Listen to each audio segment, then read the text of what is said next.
అంతమంది జనాభా ఉన్నప్పుడు అన్ని రిసోర్సెస్ ఆ ప్రపోర్షన్ లో డివైడ్ అయిపోతుంది కదా. అదే ఆలోచనతో మనము పాపులేషన్ కంట్రోల్ చేయాలి అని 5-year యాక్షన్ ప్లాన్ లో మనకి ఒక ఇంపార్టెంట్ ఎజెండా అయిపోయింది.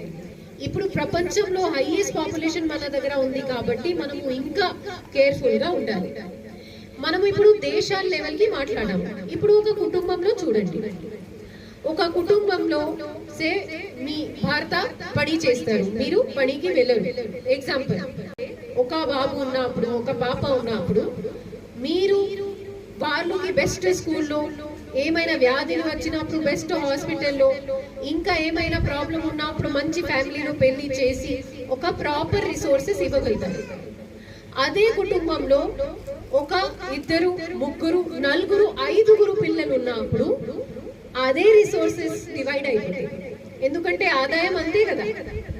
అదే ఆదాయంతో మీరు అందరికి అంత మంచి స్కూల్, అంత మంచి హాస్పిటల్, అంత మంచి కంపెనీ, అంత మంచి ఊరుకి పంపడానికి మీకు ప్రాబ్లం వస్తుంది. ఇప్పుడు మీ దగ్గర ఫర్ ఎగ్జాంపుల్ ఒక 5 ఎకరాల భూమి, 2 పిల్లలు ఉంటే మీరు అదే విభాజన చేసి వాళ్ళు కూడా ప్రశాంతంగా వ్యవసాయం చేసి కానీ ఏమైనా ఫ్యూచర్ లో చేస్తారు. అదే 5 పిల్లలు ఉన్నప్పుడు అదే ఆల్రెడీ తక్కువ ఉన్న భూమికి మీరు డివైడ్ చేసి ఒకరికి హార్డ్లీ ఎంత వస్తుంది?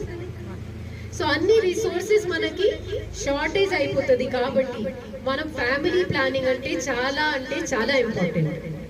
ఉండనే మీ 2 పిల్లలు ఉంటే మీరు ప్రాపర్ గా చూడగలుగుతారు, వాళ్ళు మీకు చూడగలుగుతారు, మొత్తం ఫ్యామిలీ ఆరోగ్యపరంగా ఉంటుంది, సంతోషంగా మీరు మీ జీవనంకి నిర్వహించగలుగుతారు. ప్రాపర్ గా ఎడ్యుకేషన్ ఇవ్వకపోతే ఇంకా మీ మీదనే భారం వస్తుంది.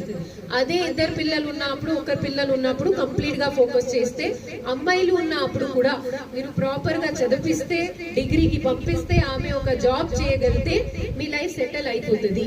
ఆమె కుటుంబం చూసుకుంటారు, మీకు కూడా చూస్తారు.